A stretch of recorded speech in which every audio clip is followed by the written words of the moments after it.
The debate over a proposed new town in Cotton County is heating up again, and that's first at 5 today. Today, county commissioners rejected the petition for a new 4,000-acre town, which would have been called River Springs.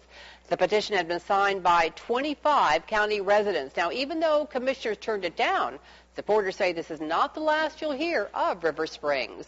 7 News reporter Garrett Cryer wanted to find out why so many believe there should be a new town and why commissioners disagree. Garrett. Jen, county commissioners say this petition, quote, wasn't in compact form. That means the 25 people who signed the petition weren't spread out over the land equally and don't have a vested stake in it. But the 25 people who signed it say they want to bring business to Cotton County in the form of new casinos, grocery stores, and highways.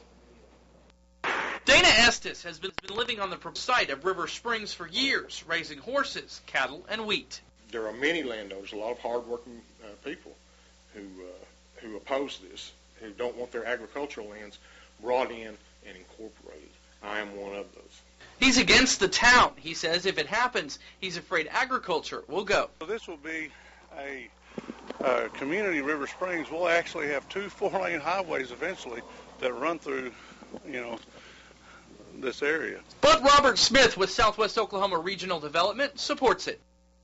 Well, agricultural land has not been doing too good. That's why the population has dropped. I wish agriculture was doing better. I have an ag econ degree. I love agriculture. But in Oklahoma, this is our next boom is entertainment. Smith says he envisions casinos, restaurants, and a Branson-type atmosphere. I can remember going to Branson as a child and how small it was and now what it's became. And so we really look at Branson as something that we want to duplicate. But Estes disagrees. He says agriculture is doing just fine. Plus, he says a new town could take away the money that funds the volunteer fire department. More than likely what would happen if this is incorporated is the services that these people now enjoy will be dropped, and then they will have to pay for those services out of their own pockets rather than through the tax base which they now use to do so. Smith says his group will continue the fight. This is going to become a town. This River Springs will be a town because the people that are moving down here are not moving here to raise wheat or raise horses or raise cotton. They're here because there's jobs. Smith says his attorney is now looking over the rejection and they're going to see what, if any, changes they need to make before they submit the petition. Again, back to you.